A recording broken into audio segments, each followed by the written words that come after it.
ASI report is very significant in this case. The ASI report proves our case and it makes our case very strong.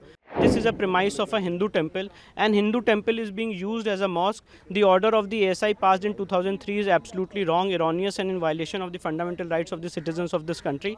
Today, after the report today after the report which is filed into 2,000 pages, and this survey which is conducted for 98 days, our case is become very strong. The truth of Bhoshala will prove to the hilt, and this order of ASI passed in 2003 will be ultimately quashed.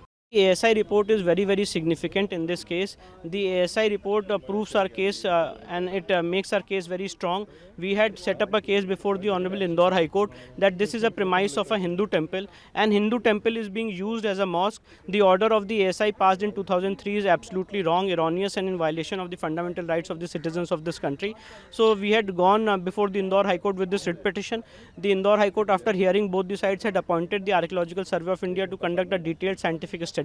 And today, after the report today after the report which is filed into 2,000 pages, and this survey which is conducted for 98 days, our case is become very strong before the Honorable Indore High Court. There is a stay granted by the Honorable Supreme Court on 1st of April on the proceedings of the Indore High Court. So we will be approaching the Honorable Supreme Court so far as the vacation of stay is concerned. So we are hopeful that in future the truth of Bhoshala will prove to the hilt, and this order of ASI passed in 2003 will be ultimately quashed.